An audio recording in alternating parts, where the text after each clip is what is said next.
नमस्कार। कल मैंने आपको बताया था कि किस तरह से मुल्ला ज़रोरा की किडनैपिंग हुई, किस तरह से उसकी रैंसम की डील हुई, रैंसम मिली और फिर वो घर वापस आ गया। इस बीच में ये बताना चाहूँगा कि लगभग 6 महीने 8 महीने से गंभीर गंभीर घटनाएं लखनऊ में हुई। मैंने आपको ये भी बताया कि पुलिस पर दबाव बहुत ज़्यादा था। घटनाओं की शुरुआत में उस समय तत्कालीन एसएसपी श्री रजनीकांत मिश्रा साहब थे। फिर जब जनपथ वाली घटना हुई तो श्री सुबेश कुमार सिंह साहब थे। इन दोनों का स्थानांतरण हो गया। बहुत थोड़े थोड़े समय पर दोनों का स्थानांतरण हो गया।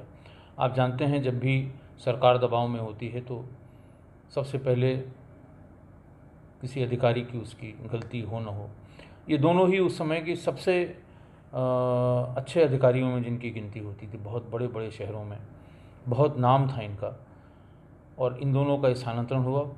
लेकिन एक और बहुत अच्छे अधिकारी श्री अरुण कुमार साहब एसएसपी लखनऊ होके आए। आते ही उन्होंने पूरी बात को समझा, किस तरह से श्री प्रकाश शुक्ला ने एक के बाद एक विवेक श्रीवास्तव से शुरू करके और अंत में मुल्ला ज़रोरा तक की घटनाएं की, सबसे मिल बैठ के बात की, सारी जानकारी इकट्ठा की कि ये गैंग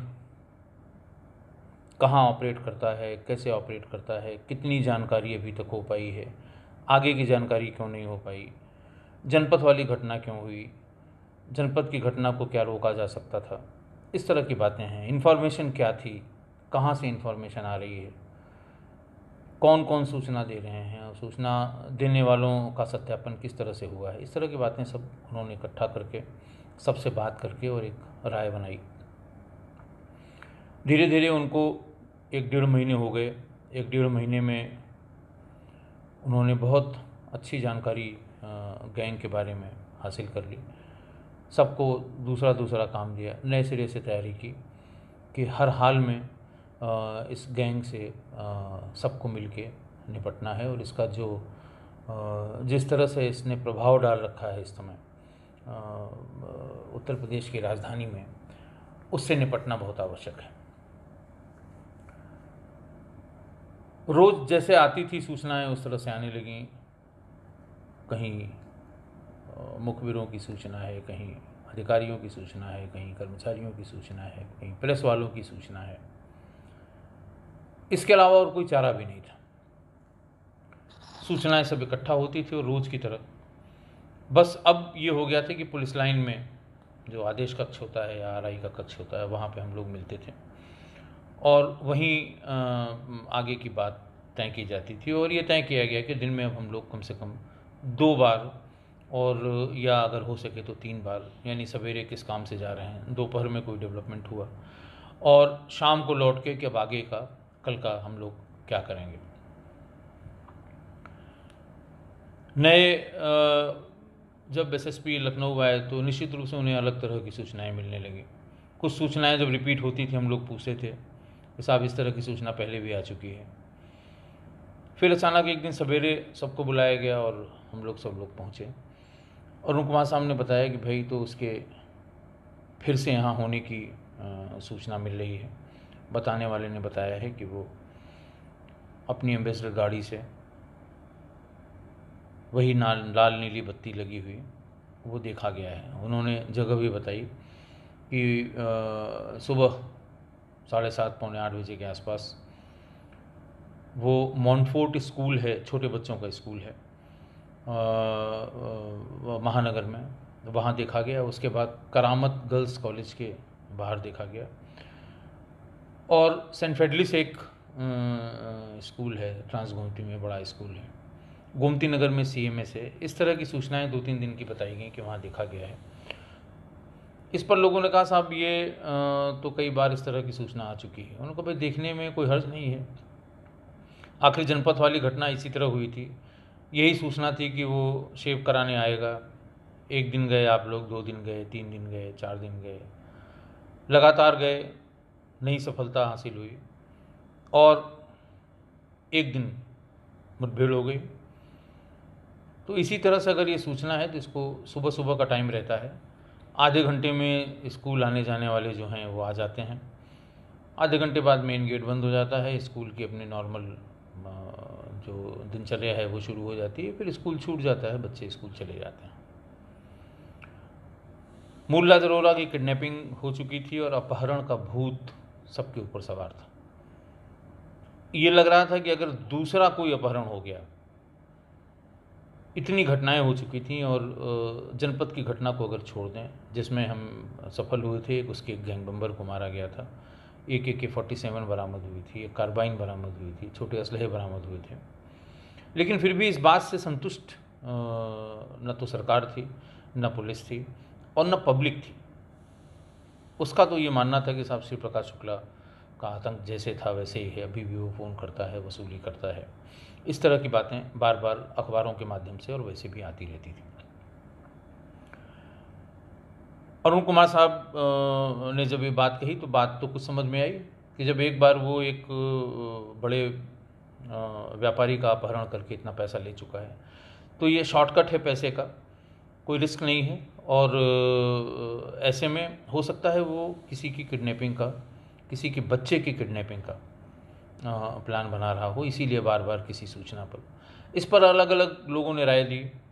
लोगों ने कहा साहब ये हम लोग पता कर लेंगे कि किस इस तरह के किस स्कूल में कौन से बड़े व्यापारी या बड़े नेता या बड़े पैसे वाले व्यक्ति का बच्चा पढ़ता है, उसको एस्कॉर्ट करके घर तक छोड़ देंगे और घर से लाके यहाँ तक कर देंगे, तो ये संकट कम हो जाएगा। इस पे मना किया गया कि नहीं नहीं, ऐसे आप करेंगे, ये बात अगर बाहर आउट हो गई कि वो स्कूलों के सामने बच्चे की किडनैपिंग के सिलसिले में घूम रहा है तो राजधानी में हाहाकार मच जाएगा।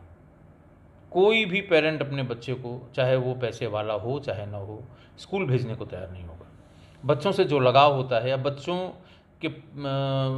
पर जो भी अपराध हुए हैं अब तक पुलिस के इतिहास में, अगर बहुत छोटे बच्चे के साथ कोई गंभीर घटना होती है तो उससे सारे पेरेंट्स ये मान के चलते हैं जैसे वो उनके बच्चे के साथ, बच्चों से, छोटे बच्चे से ऐसा लगाव होता है पेरेंट्स का कि सब इकट्ठा हो जाते हैं। उस सेंटिमेंट्स का आप लोगों को अंदाज़ा नहीं है, इसलिए ये बात किसी भी तरह से आउट नहीं होनी चाहिए कि हम लोग किस वजह से यहाँ पर आते हैं या देखते हैं। बात बिल्कुल सही थी। उसी में फिर और बताया, तिब्बतिया ने बताया कि साहब इसमें एक हल्ला ये भी होगा कि देखिए ये जानबूझ के पुलिस ने इस तरह से आउट किया है ताकि स्कूल बंद हो जाएं। स्कूल बंद हो जाएंगे तो पुलिस का काम आसान हो जाएगा, बच्चे की किडनैपिंग नहीं होगी, पुलिस अपने इस कलंक से बच जाएगी। तो कोई भी बात हो सकती है, अखबार का कोई वो किस तरह से हमारे इस अभियान को किस तरह से इंटरप्रेट करती है, ये उसका नज़रिया है। तो यही तय किया गया कि ये सब बहुत छिप के, बहुत शांति से और बहुत ही गोपनीय तरीके से करें। फोटो सबके पास थी, किस वाहन से वो आया था गया था इसकी जानकारी थी। एम्बेसडर उस समय बहुत चर्चा में थी, सफ़ेद रंग की एम्बेसडर है। चूँकि मारुति 800 से उसने मुल्ला जरोला की किडनैपिंग की थी, ये भी ओपन था कि सफ़ेद रंग की एक मारुति 800 भी है। तो इस कॉम्बिनेशन को देखने के लिए सब लोग अलग अलग स्कूलों में लगाए गए। सत्येंद्र सिंह साहब भी, अविनाश मिश्रा भी, तिब्बतिया भी, मैं भी, और जो लोकल पुलिस की भी 2-1 लोग जो हम लोगों के साथ रहते थे उनको लगाए गए कि आप लोग सुबह 8 बजे स्कूल के सामने ऐसी जगह खड़े हो जाएं कि गेट पे घुसने वाले बच्चे पे निगाह रहे, कोई पेरेंट अपने बच्चे को जब छोड़ देता है उस पे निगाह रहे, और पहले से खड़ी हुई कुछ गाड़ियाँ जिनमें इस तरह की हुलिया के 2-3 लोग हों उन पे भी अच्छी निगाह रखी जाए। और ये भी कहा गया सब लोग वायरलेस सेट अपने साथ रखेंगे, अलग से बात करेंगे, ये अंदाज़ा किसी को न हो। ये अंदाज़ा हो सकता है कि साहब ये ड्यूटी पर कोई पुलिस वाले हैं यहाँ पर, लेकिन ये अंदाज़ा न हो कि ये लोग किसी को ढूंढ रहे हैं या किसी के चक्कर में यहाँ आए हैं। इस बात का अंदाज़ा बिल्कुल नहीं होना चाहिए। नहीं, अगर एक बार ज़रा सी भी ये बात आउट हो गई कि बच्चों की किडनैपिंग संभावित है, इस वजह से पुलिस यहाँ पर घूम रही है, तो फिर अनर्थ हो जाएगा। और फिर उस समय जो डर और भय का माहौल होगा, वैसे ही पुलिस इतनी दबाव में है, फिर उसका कोई जवाब नहीं दे पाएंगे।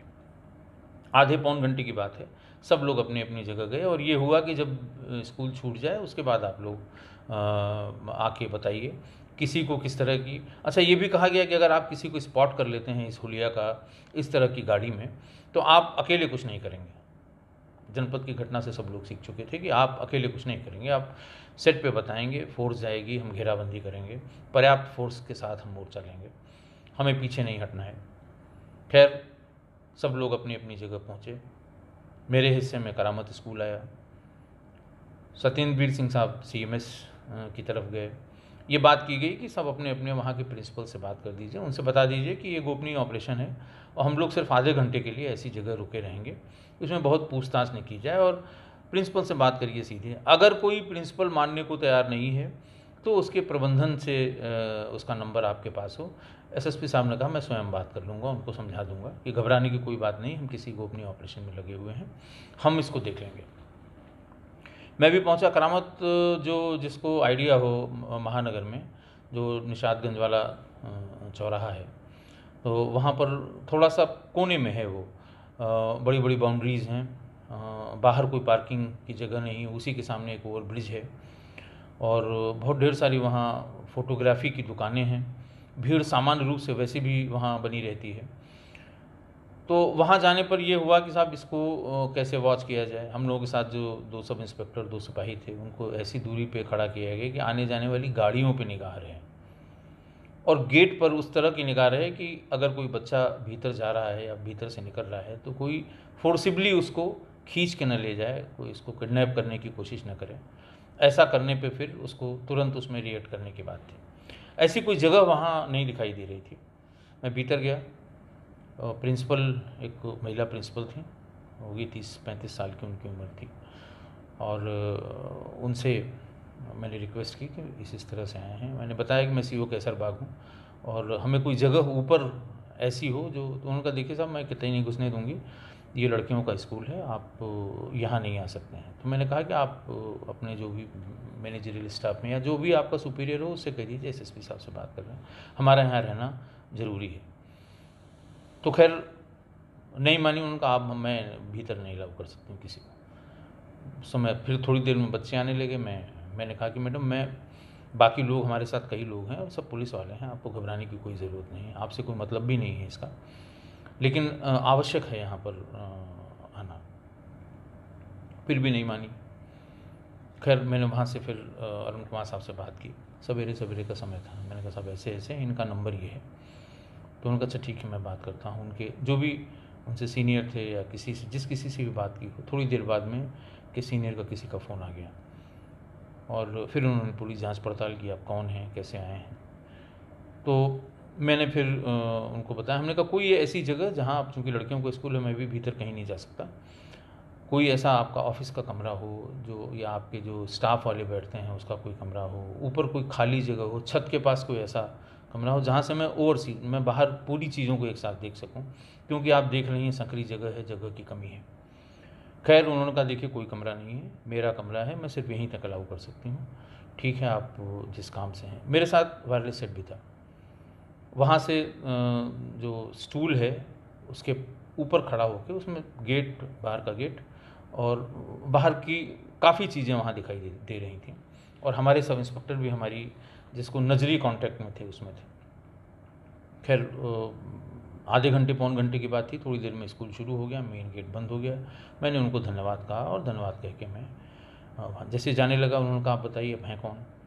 तो मैंने बताया भाई मेरा ये नाम है और मैं CO कैसरबाग हूँ, यहाँ पर PSP रैंक होता है CO कैसरबाग का। बोले आप वायरलेस लिए हुए? तुमने कहा वायरलेस भी हम लिए हुए थे। बोले इसमें जो आवाज़ सुनाई दे रही थी वो, उससे ये लग रहा था आप लोग किसी का इंतजार कर रहे हैं, वो आया नहीं। आया कि नहीं आया? मैंने कहा मैडम आप अपना काम कर रही हैं क्या वायरलेस सुन रही हैं? ये हमारा काम है, हमें करने दें। मैं भी इरिटेट हो गया उनकी बात से। मैंने कहा आप अपना काम करें, आपको कोई दिक्कत हो आप मेरे SSP से बात करें या अपने सीनियर से बात करें, अपने अधिकारियों से बात करें। इतना कह के मैं वहाँ से चला आया। सब लोग, हम लोग इकट्ठा हुए, अरुण कुमार साहब थे पुलिस लाइन में, सबको बताया गया। सबके साथ ऐसी थोड़ी थोड़ी दिक्कत आई थी। सत्येंद्र सिंह साहब के साथ भी थोड़ी सी दिक्कत आई थी। लोग शक करते हैं, लोग जानना चाहते हैं क्यों हैं, बार बार उसको घुमा के टहला के पूछने की कोशिश कर रहे थे, लेकिन बात यही थी कि बात आउट नहीं होनी चाहिए। खैर SSP साहब ने फिर दोबारा बात की जहाँ जहाँ दिक्कत हुई थी। उनसे बात की और अगले दिन से ये कार्यक्रम ठीक से चलने लगा कि हम लोग वहाँ जाते थे और देखते थे। हालांकि उससे कोई बहुत रिज़ल्ट नहीं निकला, उससे कोई बहुत अच्छी बात जो हम लोगों के काम की बात थी वो बहुत निकल के नहीं आई, लेकिन अब रूटीन एक बन गया, वहाँ हम लोग बराबर जाते थे। इसी बीच में 13 जनवरी 98 को मैं अपने ऑफिस में बैठा हुआ था। बात ये समय रहा होगा करीबन 11 बजे का, और सेट पर यह हल्ला हुआ कि साहब एक एम्बेसडर गाड़ी में बैठे हुए 4-5 लोगों को कोई गोली मार के चला गया। मैं भाग के सत्येंद्रवीर सिंह साहब के पास गया। मैंने कहा साहब वहाँ कैंट में रामनारायण पेट्रोल पंप के पास ये घटना। बोले हाँ मैं सुनता हूँ, मैं भी रहा था, और चलते हैं। हम दोनों लोग चले। तब तक सेट से पूछा गया भाई इसमें कितने आदमी थे। तो वहाँ जो भी सिपाही पहुँचा था, जो भी सब इंस्पेक्टर पहुँचा था जहाँ सूचना मिली थी, उसने ये बताया कि साहब 4 लोगों की हत्या हुई है। बस 4 लोगों का नंबर सुनते ही प्राण पखोरी जैसे उड़ जाते हैं वैसे उड़ गए। और उन्होंने कहा कि राजेश, कप्तान साहब अरुण कुमार साहब पिछले 7-8 दिनों से कह रहे हैं कि वो यहीं पर है, और वो ये जो स्कूलों के चक्कर लगा रहा है, ये तो नहीं पता क्यों चक्कर लगा रहा था। हो सकता है कोई पेरेंट के चक्कर में हो, जिसका रूटीन उसे पता हो कि सवेरे अपने बच्चे को ड्रॉप करने के लिए आता है, और हम लोग इस मुगालते में थे कि किसी बच्चे की किडनैपिंग के सिलसिले में वो आता है। खैर वो उस दिन भी हम लोग वहाँ से लौटे ही थे, और बातचीत काफ़ी उसमें हुई थी कि अब कैसे किया जाए, अब ये रोज़ रोज़ का काम ये उबाऊ हो गया है, उसकी भी बात हुई। लेकिन उन्होंने कहा देखो उनकी बात सही थी, और यही कहेंगे कि मैं तो बार बार से कह रहा था कि उसकी यहाँ लोकेशन मिल रही है और वो कैसे वहाँ पर पहुँच गया। ये हुआ कि पहले पहुँच के देखते हैं। रामनारायण पेट्रोल पंप जब हम लोग लोरेटो के सामने से रेलवे लाइन क्रॉस करके, अब तो वहाँ ओवरब्रिज बन गया है, रेलवे लाइन क्रॉस करके गए तो सीधे आगे एक एम्बेसडर गाड़ी खड़ी हुई थी। कटाई के पुल की तरफ से जब आप सोमनाथ द्वार से उतरेंगे नीचे और इलाहाबाद की तरफ मुड़ेंगे तो ठीक कॉर्नर पे वो गाड़ी खड़ी हुई थी। और वो ढाल पर बहुत है, क्योंकि इतना ढाल है कि वहाँ से नीचे आने पर एक छोटा सा रेलवे लाइन के किनारे किनारे एक नाला होता है, और उस नाले के पास वो रेलवे लाइन है जिसमें फाटक लगा हुआ है। सुबह के समय या शाम के समय कभी कभी गाड़ियों का आवागमन होता है, लंबा जाम भी वहाँ लगता है। रास्ते में राजभवन कॉलोनी जब हम लोग क्रॉस कर रहे थे तो वहाँ बहुत ढेर सारे पुलिस वालों की गाड़ियाँ आ रही थी, बहुत सीनियर अफसर्स की आ रही थी, जा रही थी। वहाँ से सीधे हम लोग पहुँचे और फिर टेलीफोन करके उससे पूछा इंस्पेक्टर हजरतगंज से कि यहाँ भीड़ इतना क्यों लगी हुई है, इतने अधिकारी किसके यहाँ आ जा रहे हैं। तो ये पता लगा कि एडिशनल डीजी श्री CD कैंथ साहब ने राजभवन कॉलोनी के अपने आवास में अपनी रिवॉल्वर, सर्विस रिवॉल्वर से, अपनी रिवॉल्वर से गोली मारकर आत्महत्या कर ली है। इसलिए बहुत सीनियर अफसर्स वहाँ उनके घर पे विज़िट करने जा रहे थे। CD कैंथ साहब बहुत ही सीनियर अधिकारी थे। खैर वहाँ से आने जाने वाली गाड़ियों का हूटर, बत्ती, उनके स्कोर्ट जो साथ में चलते हैं उसका हूटर बहुत शोर कर रहा था। तो कम समझ में आ रहा था कि इतनी पास में यहाँ पर क्या हो गया। खैर तब तक हम लोग नज़दीक पहुँच गए। ऊंचाई पे खड़ी हुई गाड़ी से ब्लड रिस रिस कर नीचे आ रहा था, और वहाँ से निकलकर पूरी सड़क को क्रॉस करके रेलवे लाइन के पहले वाले जो छोटी सी एक बरसाती नाली जैसी है उसमें गिर रहा था। आप ये अंदाज़ लगाइए कि उसकी जो सीट होती है उसने पूरा ब्लड सोक किया होगा, फिर उससे नीचे गिरा होगा, फिर उससे नीचे उसकी तलहटी में गया होगा, फिर वहाँ से रिस रिस के वो सड़क पार करके आ रहा था। जैसे ही उसमें झांक के देखा तो बहुत ही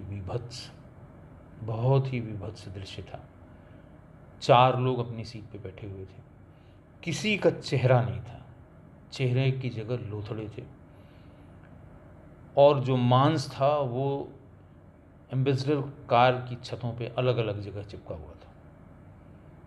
एक व्यक्ति वर्दी में था जो गनर की सीट पर होता है, एक ड्राइविंग सीट में था। पीछे जो 2 लोग बैठे हुए थे वो बहुत ही लहीम सहीम थे, सफ़ेद रंग का कपड़ा पहने हुए थे।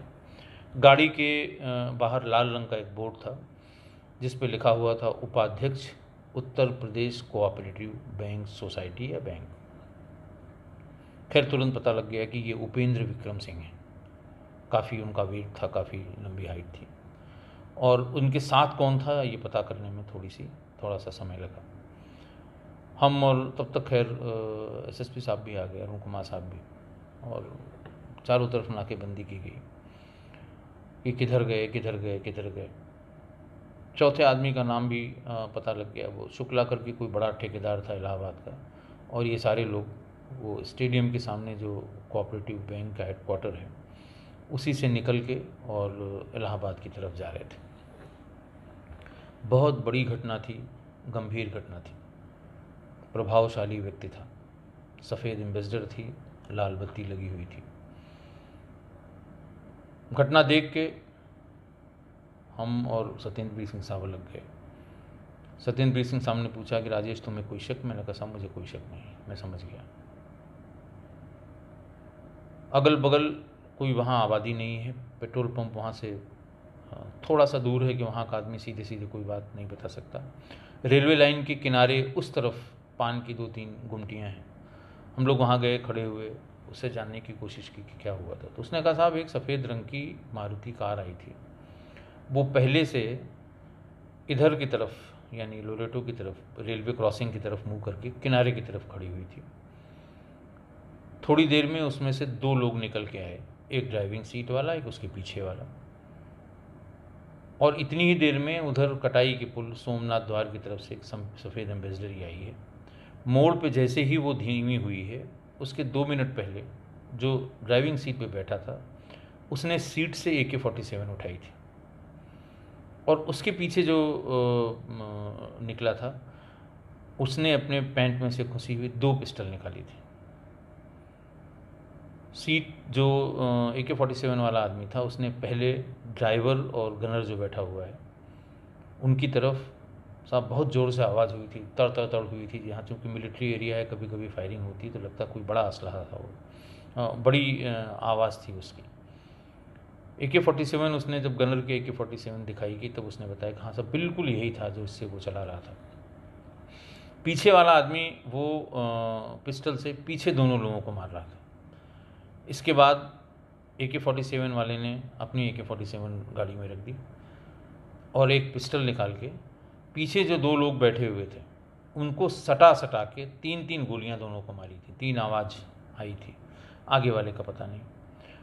एक गाड़ी पीछे भी आ रही थी जिसमें जो टाटा सुमो थी, जिसमें कुछ लोग थे, इसमें राइफ़ल भी एक दिखाई दे रही थी। AK-47 वाले आदमी ने ज़ोर से दौड़ा के उसकी तरफ AK जैसे ही की, वो गाड़ी बैक करके सीधे कटाई के पुल से होते हुए और उधर लोरेटो की तरफ चली गई थी। ये घटना का ये जो घटना के चश्मदीद गवाह थे उन्होंने ये बताया कि इस तरह घटना हुई थी। अब हम लोगों में से किसी को कोई शक नहीं था कि ये क्या हुआ होगा या इसके पीछे कौन होगा। खैर समाचार पत्रों में इसमें भी भांति भांति के गैंग खुले, भांति भांति के लोग इसमें लगे और गाड़ी एक बरामद हुई। फिर किधर गए, बहुत ही ढेर सारी कंट्राडिक्टरी बातें होती रहीं। हम लोग सीधे वहाँ से एसएसपी साहब के पास गए। ये चूँकि क्षेत्र हज़रतगंज का था, हमारे जो सहयोगी अधिकारी थे वो सब भी आ गए और सब लोगों ने मिल के आगे क्या किया जाए। फिर जब अलग से हम लोगों की टीम का नंबर आया, जो हम लोग शिव प्रकाश पे काम कर रहे थे बहुत दिन से, तो उसमें ये बताया, अंदाज़ लगाया हम लोगों ने, बताया कि साहब इस तरह की, क्योंकि जो खोखे मिले हैं वो .45 के हैं। .45 अमेरिकन आर्मी का असलहा है। और अमेरिकन जो ब्रिटिश पीरियड में वो छोटा हथियार ऐसा था जिसकी गोलियों से कहते हैं हाथी को मारते थे अंग्रेज़ लोग। और जो फेस पर, जो चेहरे पे सटा के गोलियां मारी गई हैं, फेस का कुछ भी हिस्सा दिखाई नहीं दे रहा था, ना आँखें थी, ना नाक था, ना कान था। इससे यही लग रहा था कि चेहरे पे जो वार किए गए हैं वो .45 की पिस्टल से किए गए हैं। बहुत गोलियां मारी गई थी, सैकड़ों गोलियां चारों लोगों में मारी गई थी। तो हत्या करने के तरीके, कितनी गोलियां चली, AK-47 आराम से इतनी चलती रोड में जिसमें 100 कदम की दूरी पर नीली बत्ती लगी हुई तमाम गाड़ियां सायरन लगा के निकल रही थी CD कैन साहब के घर से। ऐसे में ये हिम्मत का काम कौन कर सकता था? हम लोगों को इसके बारे में कोई शंका नहीं थी। शेष अगले अंक में। धन्यवाद।